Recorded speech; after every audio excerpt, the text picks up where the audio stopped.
اعوذ باللہ من الشیطان اللعین الرجیم بسم اللہ الرحمن الرحیم الحمد للہ رب العالمین والحمد للہ الذی نور قلوبنا بمحبت علویہ والحمد للہ الذی جعلنا من المتمسکین بولایۃ المرتضویہ والحمد للہ الذی فرض مودته على العربیۃ والعجمیہ وعلى مبلغ رسالاته الالہیہ سیدنا ومولانا ومولا الثقلین جد الحسن والحسین ابی القاسم مصطفى محمد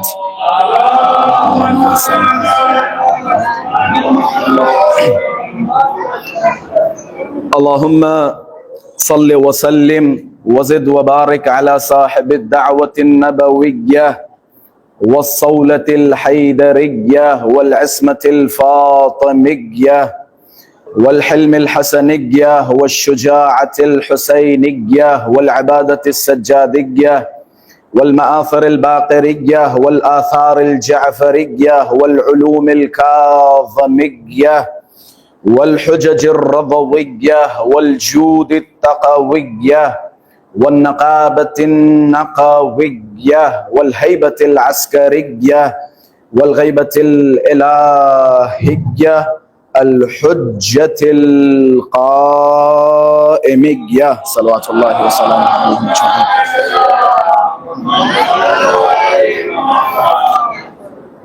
اللہم عجل لولیک الفرج والعافیة والناصر وجعلنا من اعوانہ وانصارہ وجود ذی الجود نازنین حضرت حجت عجل اللہ تعالی فرجہ الشریف کی سلامتی، مولا کے ظہور میں تعجیل، علماء کرام، مراجعین اعظام، شیعیان حیدر صفدر اور آپ سب اپنی سلامتی، اہل خانہ کی سلامتی کے لیے بآواز بلند صلوات ہدیہ فرمائیں۔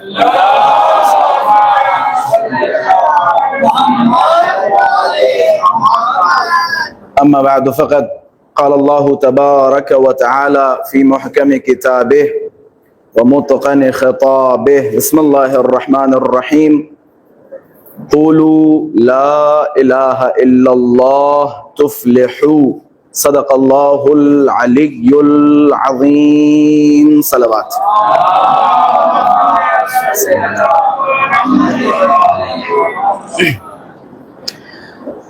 عزیزان محترم، قرآن مجید کی مشہور و معروف آیہ کریمہ کی تلاوت کا شرف حاصل کیا۔ اس آیہ کریمہ سے اندازہ ہو گیا ہوگا بندے حقیر کا اس خمسہ مجالس میں موضوع کیا ہے۔ اللہ تبارک و تعالی رسول گرامی صلی اللہ علیہ وآلہ وسلم کے ذریعے لوگوں کو پیغام دے رہا ہے، اے لوگو لا الہ الا اللہ کہو کامیاب ہو جاؤ گے۔ اللہ تبارک و تعالی نے اس کلمہ لا الہ الا اللہ میں کامیابی کے بہت سارے راز اور اسرار پوشیدہ رکھے۔ انشاءاللہ آنے والی مجالس میں توحید از نگاہ معصومین علیہم السلام اور اہل بیت علیہم السلام از نگاہ توحید، ان دونوں چیزوں پر گفتگو کرنے کی جسارت کروں گا آپ حضرات کی ان پاکیزہ سماعتوں کے مقابلے میں۔ پروردگار متعال کی بارگاہ میں دعا گو ہوں، پروردگارہ ہماری ان تمام عبادتوں کو قبول فرما اور ہم سب کے دلوں کو اور ہم سب کی معرفتوں کو بلند و بالا فرما، ہم سب کے دلوں کو اہل بیت اطہار کے لیے نرم فرما اور جو بھی پریشان ہیں ان کی پریشانیوں کو دور فرما، اور ہم سب کی اول و آخر دعا ہے امام زمانہ عجل اللہ تعالی فرجہ الشریف کے ظہور میں تعجیل فرما۔ ایک صلوات پڑھے محمد و آل محمد کی ذات پر۔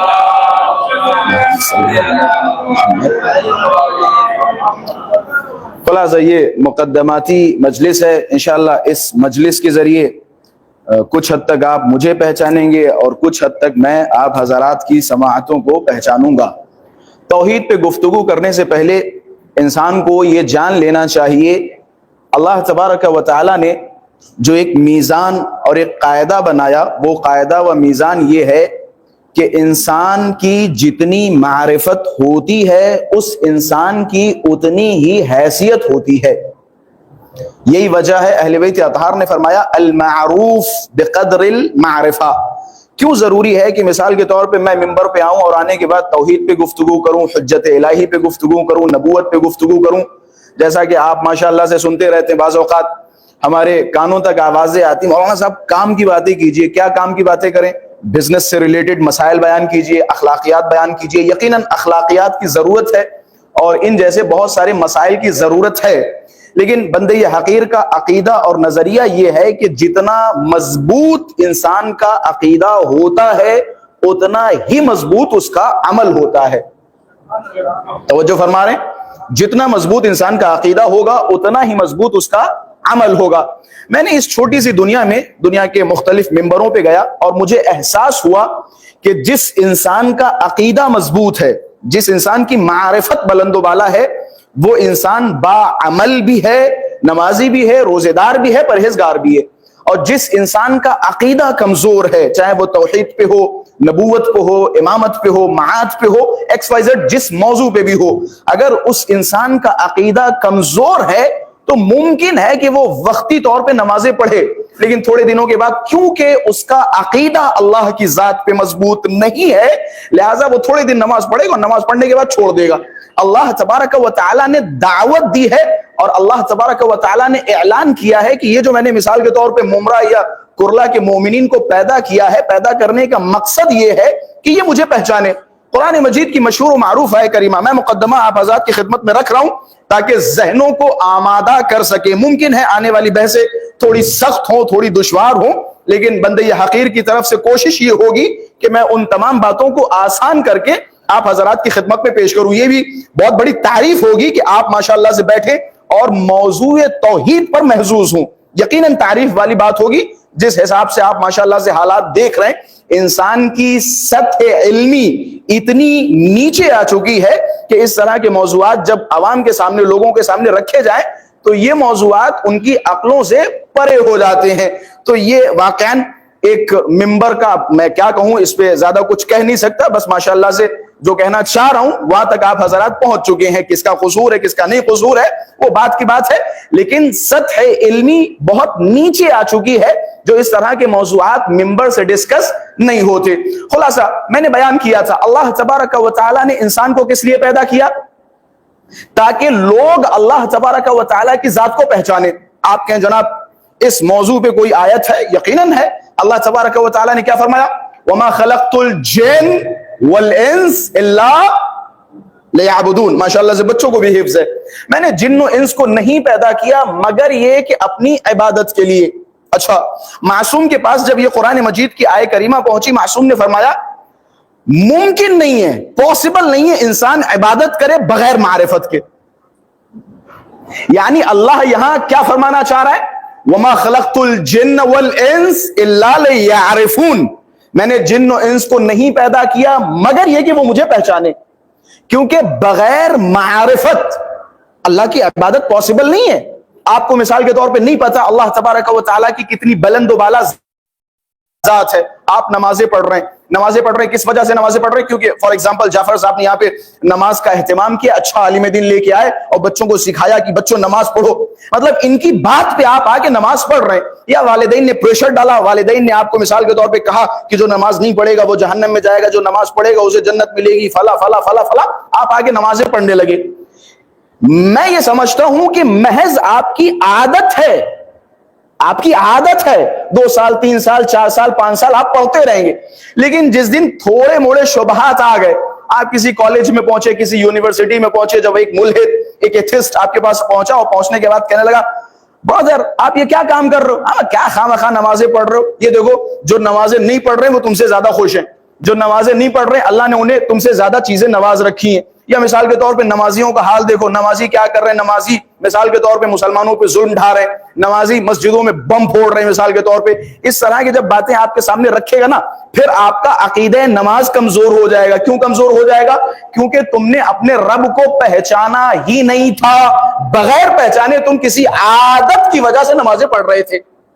لہٰذا اہل بیت اطہار نے فرمایا اگر تم اللہ کی عبادت کرنا چاہتے ہو تو پہلے اللہ تبارک و تعالیٰ کی ذات کو پہچانو، اللہ کی بزرگی کو جانو اللہ کی ذات کا نام ہے، اللہ کی شناخت، اللہ کی معرفت حاصل کرو، توحید پڑھو، اپنے بچوں کو پڑھاؤ۔ میں نے شروع میں جملہ کہا تھا المعروف بقدر المعرفہ، انسان کی حیثیت، انسان کی پہچان اس کی معرفت کے مطابق ہوتی ہے۔ آپ میں سے مثال کے طور پہ جب کوئی عالم دین یہاں بیٹھتا ہے ممبر پہ تو اس کی نظر میں سامنے بیٹھا پورا مجمع ایک جیسا نہیں ہوتا ہے۔ مولوی مثال کے طور پہ ممبر پہ بیٹھ کے دیکھتا ہے چہروں کو، کون زیادہ محظوظ ہو رہا ہے، کون مثال کے طور پہ اچھی باتوں پہ مسکرا رہا ہے، سر ہلا رہا ہے، تو مولوی کی اس کے اوپر خاص نظر ہو جاتی ہے اور اس چہرے کو مولوی بھولتا نہیں ہے ممبر پہ بیٹھنے کے بعد۔ ایسا ہے یا نہیں؟ یا مثال کے طور پہ مجلس میں جو زیادہ داد دے رہا ہو یا زیادہ گریہ کر رہا ہو تو مولوی کی نظر اس پہ پڑ جاتی ہے۔ کیوں؟ کیونکہ ہر انسان کی پہچان اس کی معرفت کے مطابق ہوتی ہے۔ جیسی اس کی اہل بیت یا خدا کی بنسبت معرفت ہوتی ہے اسی سے اس کی پہچان ہوتی ہے۔ تو ظاہر سی بات ہے اللہ تبارک و تعالیٰ نے اگر مخلوقات کو پیدا کیا تو سب برابر نہیں ہے۔ انسان مثال کے طور پہ پوری کائنات میں ایک جیسے نہیں ہے۔ جس کی معرفت جتنی بلند و بالا ہے وہ اللہ کی نظر میں اتنا ہی بلند و بالا ہے۔ یہاں تک کہ آپ مثال کے طور پہ اصحاب حسین میں دیکھیں، سارے امام حسین پہ فدا ہو گئے، سارے امام حسین پہ جا کے قربان ہو گئے، لیکن کیا آپ کہہ سکتے ہیں کہ اصحاب جتنے بھی تھے وہ سارے برابر تھے؟ کوئی کہے گا سارے برابر تھے؟ مثال کے طور پہ جناب حر اور جناب حبیب ابن مظاہر کا مرتبہ ایک جیسا ہے؟ یا مثال کے طور پہ جناب مختار جناب ہانی بن عروہ کا مرتبہ ایک جیسا ہے؟ آپ مثال کے طور پہ یہ پرابلم یہ ہے کہ ہم ظواہر دیکھتے، انسان کا ظاہر دیکھتے۔ فار ایگزامپل میں نے دیکھا کہ ایک صاحب ہیں جو دن میں 10,000 15,000 20,000 روپے کسی کو بانٹ رہے ہیں۔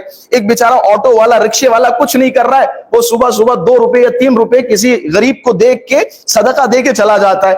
آپ کی نظر میں سب سے زیادہ فوکس کس بات پہ ہوتا ہے کہ وہ 10,000 یا 15,000 بانٹ رہا ہے۔ یہ تمہاری نظر ہے، اللہ کی نظر تمہاری طرح نہیں ہے۔ اللہ مقدار نہیں دیکھتا ہے بلکہ نیتوں کو دیکھتا ہے کہ اس کی نیت کیسی ہے، اس کی معرفت کیسی ہے۔ جناب مختار کے حوالے سے مثال کے طور پہ آپ کہیں گے جناب مختار افضل ہے جناب ہانی بن عروہ، تو آپ جناب مختار، اور جناب مختار انہوں نے کیا کیا کیا اور نبی یہ کیا وہ کیا، حکومت قائم کی اور خون امام حسین کا بدلہ لیا، اس طرح کی چیزیں آپ کے دماغ میں آئیں گے اور مختار کا مرتبہ بلند و بالا کرتے چلے جائیں گے۔ آپ کو پتہ ہے معصومین علیہ السلام کی نظر میں جو مرتبہ ہانی بن عروہ کا ہے اس کے مقابلے میں مختار کا کوئی مقام نہیں ہے۔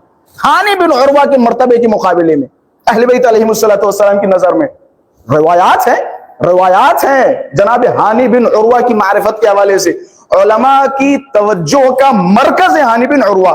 اب ایسا کیا تھا ہانی بن عروہ میں؟ کہتے وہ تھی مقام شناسی اہل بیت اطہار، وہ تھی ان کی معرفت۔ انسان کی جتنی معرفت ہوتی ہے اسی حساب سے اس کی پہچان ہوتی ہے۔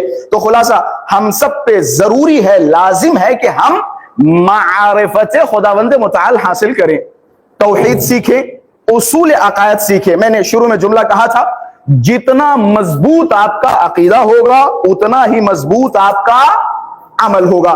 پہلے عقیدے کو مضبوط کریں تاکہ آپ کا عمل مضبوط ہو سکے۔ بعض اوقات ہوتا ہے کہا جاتا ہے قبلہ صاحب ان کے عقیدے بڑے اچھے ہیں لیکن عمل بہت کمزور ہے، تو میں کہتا ہوں جناب اس کا عقیدہ ہی اچھا نہیں ہے۔ اگر عقیدہ اچھا ہوتا تو اس کا عمل مضبوط ہوتا۔ میں مثال کے ذریعے ان بچوں کو سمجھاتا چلوں۔ فرض کریں آپ اس روڈ پہ گئے، اس روڈ پہ آپ نے گاڑی کو پارک نہیں کیا۔ کیوں نہیں پارک کیا؟ کیونکہ آپ کا عقیدہ ہے کہ وہاں پہ ٹریفک کیمرہ لگا ہوا ہے۔ ٹریفک کیمرے پہ اگر آپ کا عقیدہ ہوگا، بلیو ہوگا، تو آپ رانگ جگہ پر گاڑی کو پارک نہیں کریں گے، کیونکہ آپ کا عقیدہ ہے کیمرے پہ، لہٰذا آپ گاڑی پارک نہیں کریں گے۔ مثال کے طور پہ آپ کو اندازہ ہو جائے گا، عقیدہ ہوگا کہ سامنے ٹریفک پولیس کھڑی ہوئی ہے تو آپ سیٹ بیلٹ بھی لگا لیں گے۔ کیوں؟ کیونکہ آپ کا عقیدہ ہے ٹریفک پولیس کے ہونے پر۔ اگر آپ کا عقیدہ نہیں ہوا، آپ نے کہا وہاں پہ نہیں کھڑا ہے، تو آپ بغیر سیٹ بیلٹ کے نکل جائیں گے۔ لیکن اگر آپ کا عقیدہ ہوگا تو آپ کا یہ جو ڈرائیونگ کا عمل ہے یہ خود بخود سدھر جائے گا۔ اسی طرح اگر آپ کا اللہ و رسول و اہل بیت پہ عقیدہ ہوگا تو یقین جانے آپ کا عمل خود بخود سنور جائے گا۔ یہی وجہ ہے علماء اور فضلاء نے تاکید کی اپنے بچوں کی توحید مضبوط کرو، توحید مضبوط کرو۔ مولا نے فرمایا اگر کوئی انسان اللہ کو پہچانے بغیر عبادت کر رہا ہے تو وہ اللہ کی عبادت نہیں کر رہا ہے، اپنے من مرضی بنائے ہوئے کسی کی پرستش کر رہا ہے، اللہ کی پرستش نہیں کر رہا ہے۔ اگر انسان اللہ کو نہ پہچانے، آپ مثال کے طور پہ جب کھڑے ہوتے اللہ اکبر، آپ کے وجود کو یہ علم ہونا چاہیے کہ میں کس کی بارگاہ میں کھڑا ہوں۔ جب اللہ کی بزرگی کا علم ہوگا، اللہ کی معرفت ہوگی، تو یقین کرے یہی نماز جب آپ نماز پڑھیں گے تو آپ کا بدن کانپے گا۔ میں انشاءاللہ کل یا پرسوں کی مجلسوں میں یہ بیان کروں گا اہل بیت اطہار نے اپنے رب کو کیسے پہچانا اور کیا بزرگی اور کیا عظمت ہے اللہ تبارک و تعالیٰ کی۔ خلاصہ میں نے ایک چھوٹی سی روایت آپ حضرات کی خدمت میں عرض کی تھی، المعروف بقدر المعرفہ، انسان کی پہچان اس کی معرفت کے مطابق ہوتی ہے، جس کی جتنی معرفت ہوگی اہل بیت اطہار کی نظر میں یا اللہ کی نظر میں اس کا اتنا ہی بڑا مقام ہوگا۔ اور یہ دنیا کا رواج ہے، آپ کی نظر میں بھی جس کی معرفت جتنی زیادہ ہوگی اس کا احترام آپ کی نظر میں زیادہ ہوگا، ظاہر سی بات ہے، کامن اور سمپل سی بات ہے۔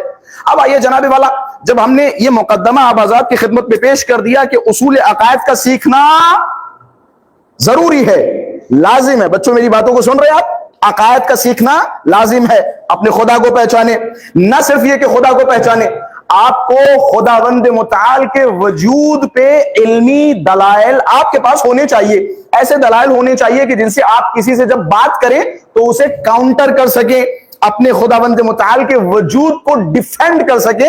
آپ کی ذات کے پاس اس طرح کی دلیلیں ہونی چاہیے۔ میں انشاءاللہ اس طرح کی باتیں آپ حضرات کی خدمت میں عرض کرتا رہوں گا تاکہ بچوں کے لیے خداوند متعال کے وجود پر مستند اور اچھی عقلی دلائل ہوں، تاکہ بچے جب بھی کسی کے سامنے جائیں مشکوک نہ ہوں اگر وہ شبہ پیدا کرے۔ خلاصہ اول الدین، مولا نے فرمایا جب یہ ضروری ثابت ہو جائے گا کہ کتنا اہم ہے اصول عقائد کا سیکھنا، تو پھر پہلی کڑی اگر دین میں کوئی آتی ہے تو یہ چھٹے امام سے روایت ہے، چھٹے امام نے فرمایا اول الدین معرفت الجبار، دین کی پہلی سیڑھی کا نام ہے خداوند متعال کی معرفت۔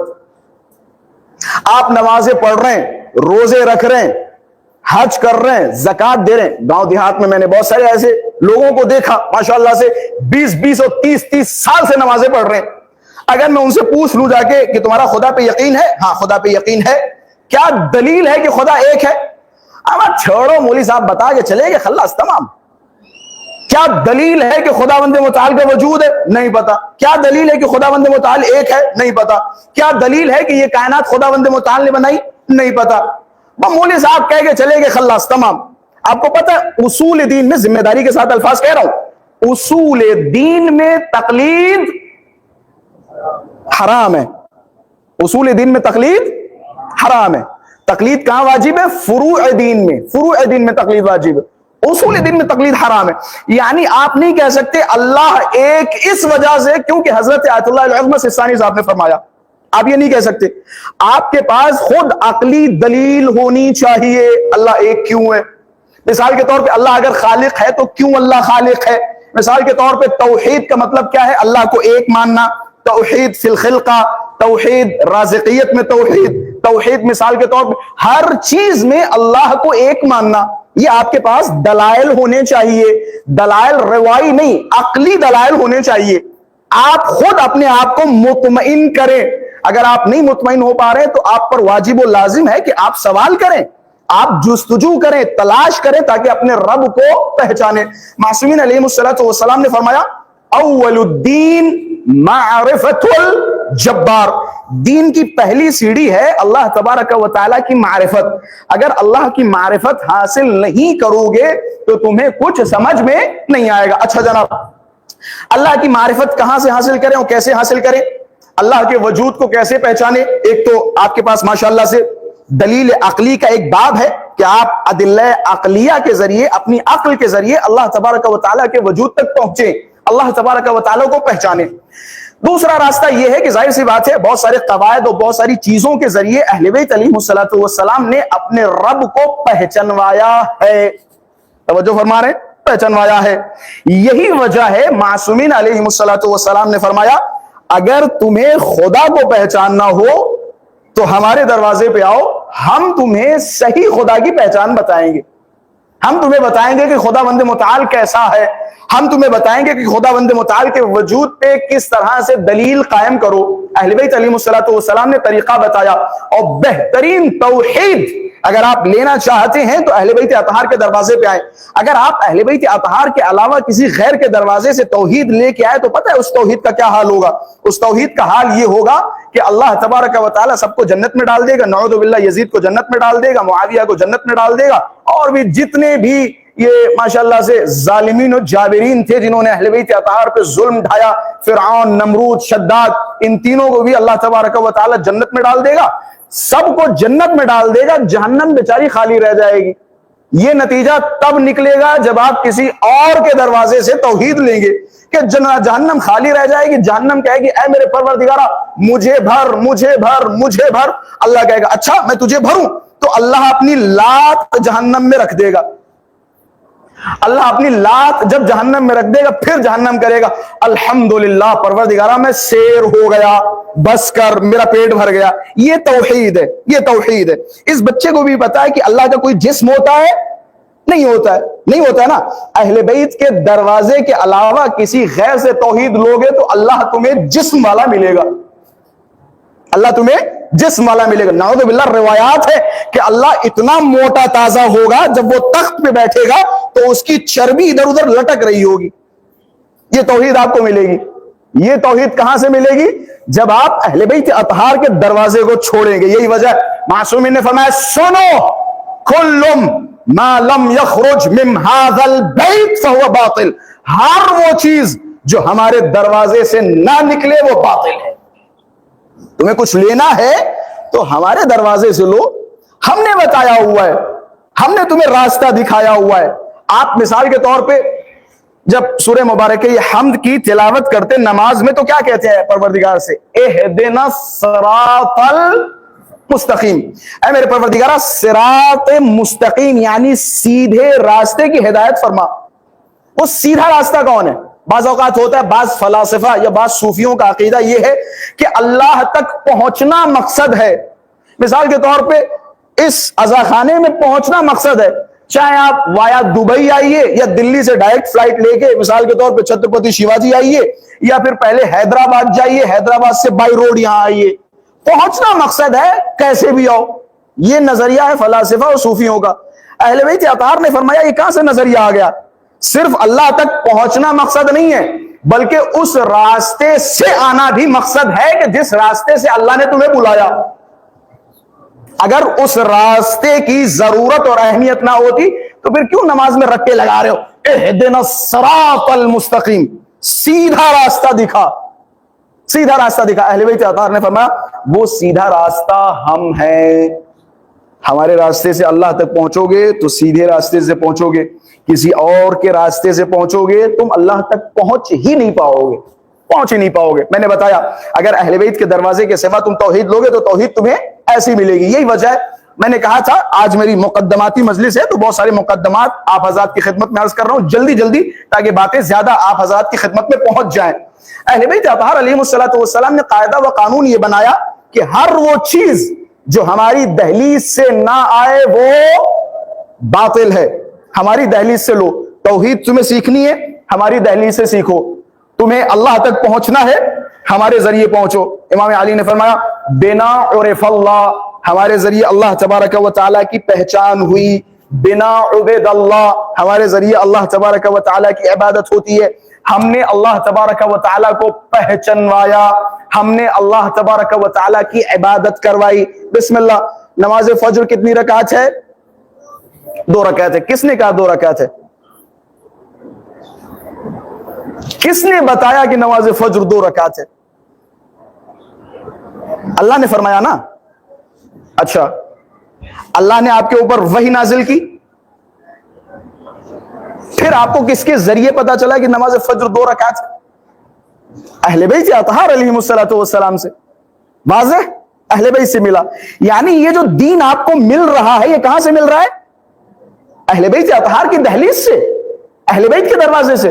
لہٰذا علی ابن ابی طالب کو حق ہے کہ علی کہے بنا عرف اللہ، ہمارے ذریعے اللہ کی پہچان ہوئی، ہمارے ذریعے اللہ تبارک و تعالیٰ کی عبادت ہوتی ہے۔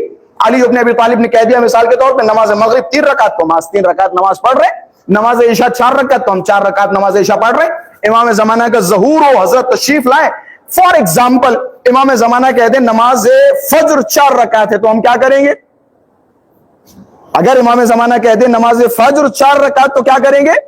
4 پڑھیں گے۔ احسنت، ان بچوں کی سلامتی کے لیے صلوات پڑھیں محمد والے محمد کے ساتھ۔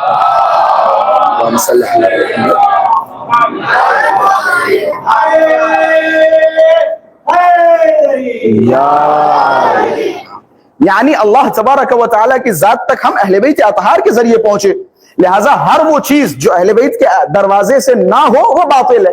یہی وجہ ہے، آپ نے فرقہ بطریہ کا نام سنا ہوگا، یقیناً سنا ہوگا۔ فرقہ بطریہ اہل بیت علیہ السلام کے دامن سے دور ہوئے، جناب زید کو اپنا امام ماننے لگے، امام زین العابدین کے بعد۔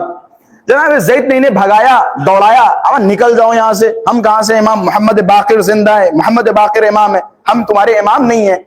فرقہ بطریہ کا ایک فرد جب چھٹے امام کی خدمت میں پہنچا، چھٹے امام نے فرمایا تمہارے عجیب و غریب عقیدے ہیں۔ انہیں بطریہ کیوں کہا گیا؟ کیونکہ مولا نے انہیں بھگایا تھا۔ بھگاتے وقت فرمایا تھا انتم بطرتم امرنا، تم نے ہمارے امر کو توڑ دیا، تم نے ہمارے امر کو چھوڑ دیا۔ کون سا امر تھا، کون سا کام تھا کہ جسے فرقہ بطریہ نے چھوڑ دیا تھا؟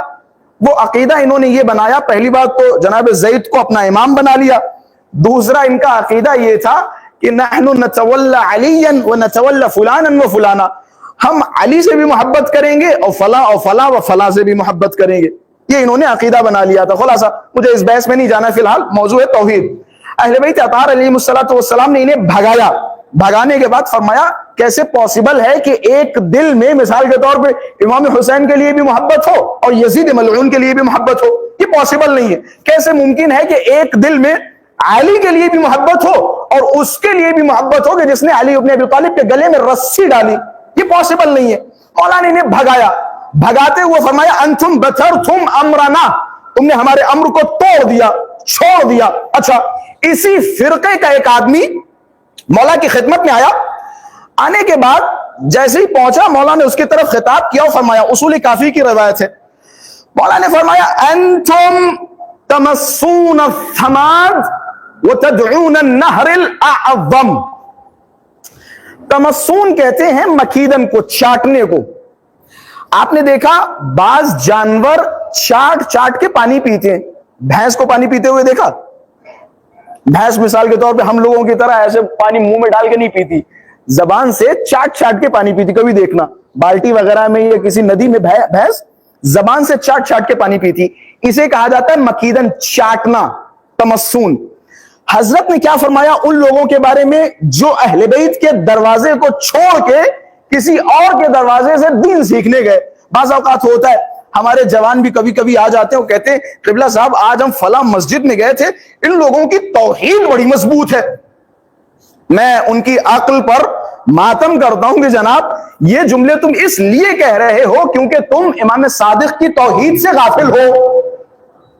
کیوں امام محمد باقر کی توحید سے تم غافل ہو؟ تمہیں نہیں پتا؟ جائیے پڑھیے توحید مفضل، دیکھیے توحید شیخ صدوق، دیکھیے اصول کافی اٹھائیے، کتاب التوحید دیکھیے، پھر آپ کو اندازہ ہوگا اہل بیت اطہار نے کس طرح سے خداوند متعال کی ذات کو انٹروڈیوس کروایا، کس طرح سے لوگوں تک پہنچایا اور کس انداز میں اہل بیت اطہار نے بتایا، اہل بیت نے کیا معرفت توحید ہمیں عطا کی۔ مولا نے فرمایا انتم تمسون الثماد وتدعون النہر الاعظم، کہ تمہاری مثال ٹھیک اس طرح ہے کہ جیسے کوئی انسان، تمسون کہا جاتا ہے مکیدن کو، سماعت کہا جاتا ہے گندے گٹر کے پانی کو۔ آپ نے دیکھا ماشاءاللہ سے ممبئی والوں کو اسے سمجھانے میں بڑا آسان ہوگا، جب بارشیں ہوتی تو روڈ پہ چھوٹے چھوٹے سے گڈھے ہو جاتے ہیں، انہیں کہا جاتا ہے سماعت، یا بعض جگہوں پہ لفظ آیا کھدیرا، چھوٹے چھوٹے سے گڈھے کہ جس میں گندا گندا سا پانی بھرا ہو، اسے کہا جاتا ہے کھدیرا یا سماعت۔ مولا کے کیا خوبصورت جملے، بچوں ان جملوں کو یاد کرو۔ مولا نے فرمایا انتم تمسون الثماد وتدعون النہر الاعظم، کہ تمہاری مثال ٹھیک ویسی ہے جو تم ہمارے دروازوں کو چھوڑ کے کسی غیر کی دہلیز پہ جا رہے ہو۔ تمہاری مثال ٹھیک ایسی ہے کہ جیسے کوئی انسان گندے گٹر کے پانی کو اپنی زبان سے چاٹ رہا ہو جبکہ نہر اعظم اس کے سامنے کھڑی ہو. ہم نہر اعظم ہیں, ہم نہر اعظم ہیں, ہمارا پانی شفاف ہے, پاکیزہ ہے, حوض کوثر ہے. تم گندا پانی پی رہے ہو, گندا پانی, گٹر کا پانی چاٹ رہے ہو. یعنی علی کو چھوڑ کے تم کسی غیر کی دہلیز سے جا کے معرفت لینے چلے ہو. ہماری دہلیز پہ آؤ. دین تمہیں چاہیے, ہماری دہلیز پہ آؤ. تقویٰ تمہیں چاہیے, ہماری دہلیز پہ آؤ. ہم تمہیں بتائیں گے حقیقت دین کیا ہے, ہم تمہیں بتائیں گے حقیقت امر کیا ہے. مولا کا کیا خوبصورت جملہ ہے.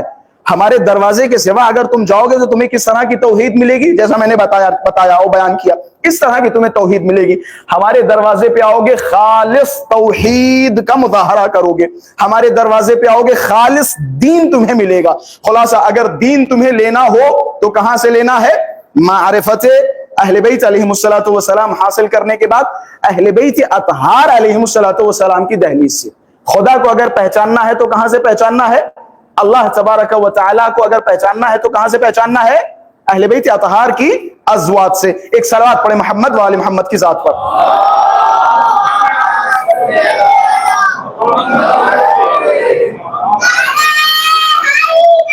یا علی احسنتم.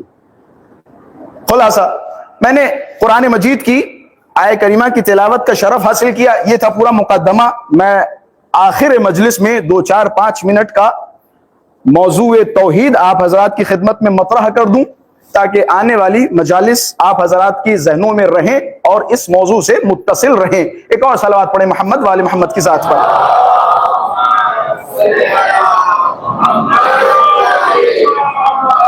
قرآن مجید کی مشہور و معروف آیہ کریمہ کی تلاوت کا شرف حاصل کیا کہ جس میں اللہ تبارک و تعالی فرماتا ہے قولوا لا الہ الا اللہ تفلحوا. لا الہ الا اللہ کہو فلاح پا جاؤ گے. کسی کو کوئی اعتراض ہے؟ جو لا الہ الا اللہ کہے وہ کامیاب ہے. کسی کو کوئی اعتراض؟ کوئی اعتراض نہیں. اسی طرح رسول گرامی نے فرمایا من اقر بالتوحید, جو بھی توحید کا اقرار کرے آتش جہنم اس پر حرام ہے, جہنم کی آگ اس پر حرام ہے. کسی کو کوئی اعتراض ہے؟ کسی کو کوئی اعتراض نہیں ہے. من قال لا الہ الا اللہ وجبت لہ الجنہ, جو لا الہ الا اللہ کہے اس پر جنت واجب ہو جائے گی. کسی کو کوئی اعتراض ہے؟ توجہ, کسی کو کوئی اعتراض ہے؟ کوئی اعتراض نہیں. یعنی جو لا الہ الا اللہ کہے اس کے اوپر جنت واجب ہو جائے گی. اور ظاہر سی بات ہے یہی کلمہ تھا جب رسول گرامی مبعوث ہوئے.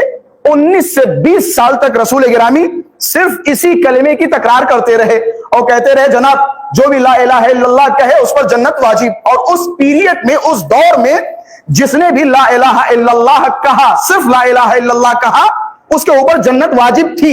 اگر اس دوران وہ مر گیا تو وہ جنتی تھا, جہنم کی آگ اس پہ حرام تھی. کیونکہ رسول گرامی یہ فرما رہے لا الہ الا اللہ کہو فلاح پا جاؤ گے, لا الہ الا اللہ کہو جنت تم پر واجب ہو جائے گی, لا الہ الا اللہ کہو جہنم کی آگ تم پر حرام ہو جائے گی. پھر تھوڑا اور معاملہ آگے بڑھا.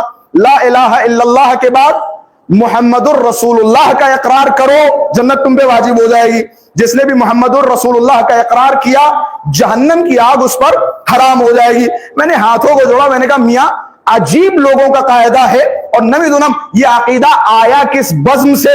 جب میں نے کہا لا الہ الا اللہ کہو کامیاب ہو جاؤ گے, لا الہ الا اللہ کہو جنت تم پہ واجب ہو جائے گی, لا الہ الا اللہ کہو جہنم کی آگ حرام ہو جائے گی, کسی نے کوئی اعتراض نہیں کیا. محمد الرسول اللہ کی باری آئی, کسی نے کوئی اعتراض نہیں کیا. لیکن جیسے ہی میں نے کہا علی ولی اللہ کہو جنت تم پہ واجب آ جائے گی, کانوں میں آوازیں آنے لگی قبلہ کام کی بات کیجئے.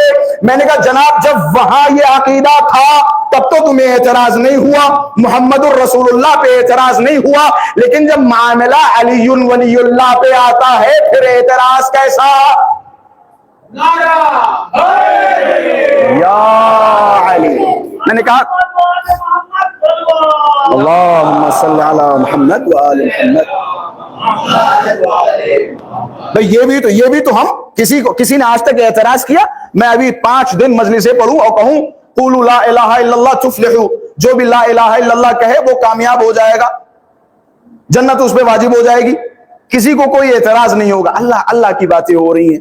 لیکن جیسے ہی معاملہ وہی قاعدہ وہی اعتبار علی ابن ابی طالب کے حوالے سے آ جائے، پھر دیکھیں کتنوں کی ناکیں ٹیڑھی ہونے لگتی ہیں، کتنوں کے چہرے بگڑنے لگتے ہیں. میں نے کہا لا الہ الا اللہ کا وہ معیار نہیں ہے پہچان کا، محمد الرسول اللہ کا پہچان کا وہ معیار نہیں ہے جو علی ولی اللہ سے پہچان کا معیار تھا. بس جملہ اور کہتا چلوں، کسی کے دشمن کو حرام زادہ نہیں کہا گیا، لیکن جب معاملہ علی کا آیا، حضرت نے فرمایا اے علی تمہارا دشمن نہیں ہوگا مگر یہ کہ ولد حرام ہو. کسی کی محبت کو وہ معیار نہیں ملا جو علی ابن ابی طالب کی محبت کا معیار بتایا گیا. ذمہ داری کے ساتھ الفاظ کہہ رہا ہوں، اور میں بھی حوزے کا چھوٹا موٹا طالب علم ہوں، جو باتیں آپ حضرات کی خدمت میں عرض کر رہا ہوں ان باتوں کو ڈیفینڈ کرنے کی صلاحیت رکھتا ہوں. ممبر سے اترنے کے بعد آپ حضرات کی خدمت میں حاضر ہوں، جو بھی سوال جس طرح کا سوال ہو بندے حقیر حاضر ہے. اور مجھے لطف آتا ہے کہ ممبر کے بعد کوئی آگے سوال کرے. میں سمجھتا ہوں ایک عالم دین کا کام ممبر سے اترنے کے بعد زیادہ اہم ہوتا ہے، تو میں انشاءاللہ اس اہم کام کو انجام دینے کے لیے ہر روز آپ کی خدمت میں حاضر رہوں گا. میں نے کہا کسی معاملے میں کوئی اعتراض نہیں ہے، لیکن جب تذکرہ اہل بیت اطہار کا آئے تو اعتراضات ہونے لگتے ہیں. انشاءاللہ میں آئندہ کی باتوں میں ان باتوں کو بھی ایڈ کروں گا اور بتاؤں گا کہ کس طرح سے اہل بیت اطہار نے اللہ تبارک و تعالی کو پہچنوایا. ہمارا کیا فرض ہے، ہم کس انداز میں اللہ کو پہچانے تاکہ اللہ تبارک و تعالی کی اس طرح سے عبادت کریں جس طرح سے اہل بیت اطہار نے ہم سے مطالبہ کیا. جانیے اہل بیت اطہار کی معرفت اور اہل بیت علیہ السلام کی توحید شناسی کتنی بلند و بالا تھی. بس میں آخری روایت تاکہ میں مسائل سے متصل کر سکوں. زرار کو معاویہ نے بلوایا، زرار کو معاویہ نے حاضر کیا اور حاضر کرنے کے بعد کہ علی کے بارے میں کچھ بتاؤ، علی کتنے بڑے عبادت گزار تھے، علی اپنے رب کو کس حد تک جانتے تھے بتاؤ. زرار نے کہا معاویہ میں تیرے سامنے کیا منہ کھولوں، اگر فار ایگزامپل میں زیادہ علی ابن ابی طالب کی تعریف کرنے لگوں گا پتہ نہیں کب تجھے غصہ آ جائے گا تو میری گردن اتار دے گا، میں کچھ نہیں بولنے والا. معاویہ نے زرار کی طرف دیکھا کہ زرار علی نے تمہارے ساتھ خیانت کی، علی نے تمہارے ساتھ دھوکہ کیا. کہ کیسا دھوکہ؟ کہ جنگ صفین میں علی نے تمہارے دونوں بیٹوں کو مروا دیا، اپنے بیٹے حسن و حسین کو بچا لیا، تمہارے بیٹوں کو بھیج دیا مرنے کے لیے، اپنے بچوں کو بچا لیا. زرار نے جیسے یہ سنا زرار کا دل ٹوٹ گیا، زرار رونے لگے کہ اے معاویہ میرے مولا میرے آقا پہ ایسی تہمت نہ لگا، ایسی تہمت نہ لگا کہ علی نے میرے ساتھ دھوکہ نہیں کیا، میں نے علی کے ساتھ دھوکہ کیا. معاویہ پریشان کہ تیرے دو بیٹے مر گئے صفین میں، علی نے تیرے ساتھ دھوکہ کیا ہے؟ کہ نہیں علی نے دھوکہ نہیں کیا ہے. کہ وہ کیسے؟ کہ میں نے علی کے ساتھ دھوکہ کیا ہے. کہ دھوکہ یہ کیا کہ میں زندہ صفین سے بچ کے آ گیا، میرے ہوتے ہوئے علی کو جوانان جنت کا سردار بھیجنا پڑا، میرے ہوتے ہوئے حسن و حسین کو بھیجنا پڑا کہ یہ میرے لیے خار ہے خار، کاش میں مر گیا ہوتا پھر علی بھیجتے. یہ معرفت تھی جناب زرار کی. معاویہ نے جب اصرار کیا زرار کچھ بتاؤ علی کے بارے میں، کچھ بتاؤ علی کے بارے میں، کچھ بتاؤ علی کے بارے میں، پھر جناب زرار رونے لگے کہ معاویہ سن، میں نے راتوں میں علی ابن ابی طالب کو اپنے رب کے سامنے عبادت کرتے ہوئے دیکھا. انداز یہ ہے کہ علی ابن ابی طالب مصلی عبادت پہ بیٹھے ہیں، بیٹھ کے اپنے خدا کے سامنے اس طرح سے رو رہے ہیں کہ جیسے کوئی انسان کہ جسے سانپ ڈس لے اس کے زہر سے وہ انسان تڑپ رہا ہو.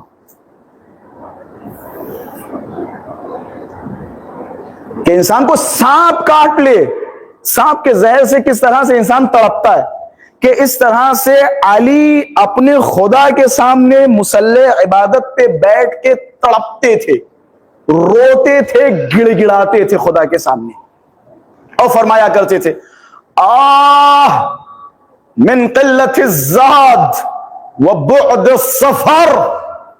علی یہ جملہ کہہ رہے اے میرے پروردگارا زاد سفر بہت تھوڑی ہے، راستہ بہت لمبا ہے. یہ جو سفر برزخ ہے اہل بیت اطہار نے فرمایا وَلَا أَخَافُ عَلَيْكُمْ إِلَّا الْبَرْزَخ، مجھے کوئی خوف نہیں ہے، کوئی ڈر نہیں ہے سوائے برزخ کے۔ اہل بیت نے فرمایا نہیں فرمایا کہ اپنے برزخ کی تیاری کر کے لاؤ، سفر لمبا ہے، طولانی ہے، آج مرو گے، جنت و جہنم کا فیصلہ تو قیامت کے بعد ہوگا نا، تب تک یہ سفر برزخ۔ اہل بیت علیہ الصلوۃ والسلام نے فرمایا یہ راستہ بہت لمبا ہے۔ مولا امیر تعلیم دے رہے ہیں، سکھا رہے ہیں کہ توحید کیسی ہونی چاہیے، خدا کتنا بزرگ و بالا ہے۔ مولا نے فرمایا راستہ بہت لمبا ہے، زیادہ سفر بہت تھوڑا ہے، بہت تھوڑا ہے، مختصر زیادہ سفر ہے۔ زرار نے جب یہ جملے بیان کیے، خود زرار کا بدن کانپ رہا ہے کہ علی یہ جملہ فرما رہے ہیں کہ پروردگارہ زیادہ سفر تھوڑا ہے۔ اب مجھے جملہ کہنے دیجئے، اما جس کی ایک ضربت ثقلین کی عبادتوں سے افضل ہو، وہ مولا یہ فرما رہے ہیں۔ ذرا سوچیں کس طرح سے علی ابن ابی طالب نے اپنے رب کو پہچانا تھا، کس طرح سے علی ابن ابی طالب اپنے رب کے سامنے کھڑے ہو کے عبادتیں انجام دیا کرتے تھے۔ اور یہی وجہ ہے، آپ پورے کربلا کے سانحے کو دیکھ لیجئے، کربلا کی پوری نہضت کو دیکھ لیجئے، یہ اطمینان، یہ صبر، یہ تحمل ہو ہی نہیں سکتا مگر یہ کہ انسان جمال خدا میں محو ہو چکا ہو، اپنے رب کو پہچان چکا ہو۔ وگرنہ دنیا کا کوئی طاقتور انسان لے کے آئیے، میں اپنی بات کروں، آپ کی بات کروں، فلاں صاحب کی بات کروں، فلاں صاحب کی بات کروں، ایک گھر میں اگر 2 3 4 ایک ساتھ میتیں ہو جائیں تو انسان خدا کے اوپر ٹوٹ پڑتا ہے۔ ایک جوان بیٹا جب مرتا ہے تو اس کے جنازے پہ آپ جائیے، خواتین جب بیٹھ کے روتی ہیں تو اللہ سے شکوہ و شکایت کرتی ہیں، اے میرے پروردگارہ میرے بچے کا کیا قصور تھا، کیوں میرے بچے کو اٹھا لیا؟ اللہ پر شکوہ و شکایت کرتے ہیں۔ یہ نارمل باتیں بتا رہا ہوں جو ہوتی ہے جنازوں پر، نارمل باتیں، انسان ٹوٹ جاتا ہے۔ لیکن جائیے کربلا والوں کو، امام حسین کے لیے اس سے بڑا سخت کوئی لمحہ ہو سکتا ہے؟ ایک ششماہ علی اصغر کو ہاتھوں پہ لے کے، یعنی حسین کی کیفیت اتنی عجیب و غریب تھی، میں سمجھتا ہوں کربلا میں سب سے زیادہ اگر حسین کی کیفیت کہیں عوض ہوئی، تبدیل ہوئی، تو وہ جناب علی اصغر کا معاملہ تھا۔ علی اکبر کے لاشے سے امام حسین جیسے تیسے آ گئے، عباس کے لاشے سے جیسے تیسے حسین آ گئے، لیکن اصغر کے لاشے کو ہاتھ میں لے کے نہ جانے کتنا وزن تھا اس لاشے میں۔ حسین آگے بڑھتے ہیں، انا للہ و انا الیہ راجعون، پھر پیچھے آتے ہیں، انا للہ و انا الیہ راجعون، اللہ کی بارگاہ میں اس قربان کو پیش کر کے فرماتے اے میرے پروردگارہ رضن بقضائہ و تسلیما لامرہ، حسین راضی ہے، حسین راضی ہے، حسین تیری بارگاہ میں شکایت نہیں کر رہا۔ جب ابن زیاد ملعون نے جناب زینب علیہ مقام کی طرف خطاب کیا، کیف رأیت صنع اللہ بأخیک، آپ نے کیسا پایا اللہ نے نعوذ باللہ آپ کے بھائی کو مار دیا؟ یہ زینب کا اطمینان کہاں سے ہے؟ یہ زینب کا تحمل کہاں سے ہے؟ کیسے خدا کو پہچانا کہ ابن زیاد وما رأیت الا جمیلا، میں نے کربلا میں جمال کے سوا کچھ نہیں دیکھا، میں نے کربلا میں جمال دیکھا، میں نے کربلا میں جمال دیکھا۔ کیسا اطمینان ہے، کیسا اطمینان ہے۔ حسین جب لاشے پہ دوڑ رہے ہیں، ہور کو روک رہے ہیں، ہور تم نہ جاؤ، جوان بیٹے کا لاشا ہے، ہور تم تحمل نہیں کر پاؤ گے، ہور جب تم دیکھو گے تمہارا جوان زمین کربل پہ ایڑیاں رگڑ رہا ہے، اور تم برداشت نہیں کر پاؤ گے۔ حسین ابن علی پہنچے، ہور کے بیٹے کو اپنے زانوں پہ لٹایا، زانوں پہ لٹا کے پیشانی پہ ہاتھ مل رہے ہیں، اور جیسے ہی پہنچے کہ مولا آپ مجھ سے پہلے پہنچ گئے، امام نے فرمایا ہور میں اس لیے پہنچا، جوان بیٹے کے لاشے کو بوڑھا باپ دیکھ نہیں سکتا، عجب نہیں میں ہاتھوں کو جوڑوں گا۔ مولا ہور کو تسلی دینے کے لیے آپ پہنچے، لیکن تھوڑی دیر کے بعد جب شبیہ رسول ایڑیاں رگڑتا ہوگا، حسین خیمے سے نکلیں گے، روایت کے جملے ہیں لاش اکبر تک حسین 70 مرتبہ گرے، جب لاش علی اکبر کے پاس پہنچے اب حسین اٹھ نہ پائے، کہتے گھٹنوں کے بعد اللہ اکبر اللہ اکبر. خدا کوئی غم نہ دے سوائے غم مظلوم کربلا کے. حسین اپنے جوان بیٹے کے لاشے پہ پہنچے. ارے کیسا صبر ہے حسین کا, کیسا تحمل ہے حسین کا. حسین جوان بیٹے کے لاشے پہ پہنچ کے, اے میرے بیٹے مجھے معاف کرنا, میں تاخیر سے پہنچا. بیٹا کوئی خواہش ہے کہ بابا مرنے سے پہلے آپ کی زیارت کرنا چاہتا ہوں. بابا میرے سینے میں تکلیف ہے, بابا میرے کلیجے میں برچی ہے. یہ باپ کیسا تھا؟ روایت کے جملے ہیں, حسین نے اکبر کے کلیجے پہ ہاتھ رکھا, برچی کی انی نکالی. روایت کے جملے ہیں اکبر کو جو برچی ماری گئی تھی وہ سامنے سے نہیں ماری گئی, پیچھے سے ماری گئی. ڈاکٹرز تشریف فرما ہے, سامنے کی ہڈیاں کمزور ہوتی ہیں, پیچھے کی ہڈیاں مضبوط ہوتی ہیں. نہ جانے کس انداز میں اکبر کو برچھی ماری. روایت کے جملے ہیں حسین برچھی پہ ہاتھ رکھتے ہیں, ہاتھ ہٹا لیتے ہیں, پھر سے ہاتھ رکھتے ہیں, ہاتھ ہٹا لگتے ہیں. روایت کے جملے ہیں عجب نہیں حسین نے نجف کا رخ کیا ہو. اے میرے بابا,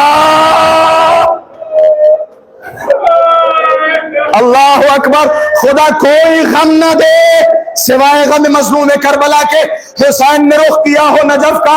اے میرے بابا, خیبر اکھاڑنا آسان ہے لیکن جوان بیٹے کے کلیجے سے برچھی کی انی. اب میں ایک جملہ بیان کروں گا, مجلس ختم کروں گا. یہ روایت صرف میں نے 7 محرم کو بیان کی تھی, اس کے بعد آج بیان کر رہا ہوں.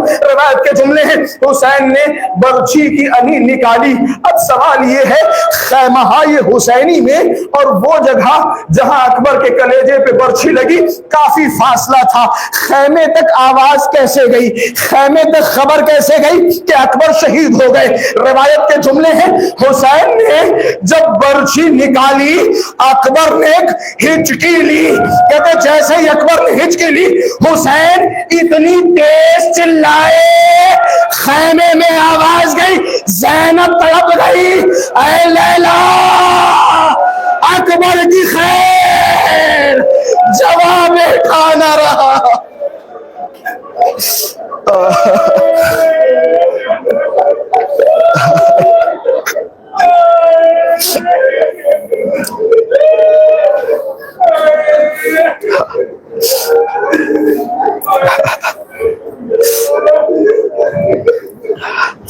الا لعنت اللہ علی القوم الظالمین, انا للہ وانا الیہ راجعون. اللهم بحق الحسين عجل لوليك الفرج, اللهم بحق الزينب عجل لوليك الفرج, اللهم بحق الزهرة عجل لوليك الفرج. پروردگارا تجھے واسطہ ہے امام حسین پہ بہنے والے ان آنسوؤں کو امام زمانہ کے ظہور میں تعجیل فرما. پروردگارا تجھے واسطہ ہے جناب سیدہ کے شکستہ پہلو کا امام زمانہ کے ظہور میں تعجیل فرما. پروردگارا تجھے واسطہ ہے خون حضرت علی اصغر کا امام زمانہ کے ظہور میں تعجیل فرما. پروردگارا تجھے واسطہ ہے خون ابا عبداللہ الحسین کا امام زمانہ کے ظہور میں تعجیل فرما. پروردگارا ہم میں سے جو بھی پریشان حال ان کی پریشانیوں کو دور فرما. پروردگارا ہم میں سے جو مقروض ان کے قرضوں کو خزانے غیب سے ادا فرما. پروردگارا جو بے حال انہیں بحال فرما. پروردگارا جو بے اولاد ہیں انہیں اولاد صالح عطا فرما. پروردگارا جو بے روزگار ہیں انہیں روزی حلال عطا فرما. پروردگارا ہم سب کی اول و آخر دعا کو قبول فرما, امام زمانہ کے ظہور میں تعجیل فرما. ربنا تقبل منا انک انت السمیع العلیم. آپ حضرات سے گزارش ہے, پہلی گزارش تو یہ ہے کہ آپ لوگ کل سے انشاءاللہ مجلسوں میں تشریف لائیں. میں کوشش کروں گا ایک توحید کے معاملے کو فضائل والے انداز میں آپ حضرات کی خدمت میں پیش کروں, جس کی وجہ سے موضوع سخت بھی نہ لگے اور محظوظ بھی ہوتے رہیں. لہٰذا انشاءاللہ کل سے میں موضوع شروع کر دوں گا. آپ حضرات سے گزارش ہے 1 مرتبہ سورہ حمد اور 3 مرتبہ سورہ اخلاص کی تلاوت فرما کر مرحوم شبیر مقدم کی روح کو ایصال فرمائیں. اور جملہ مومنین و مومنات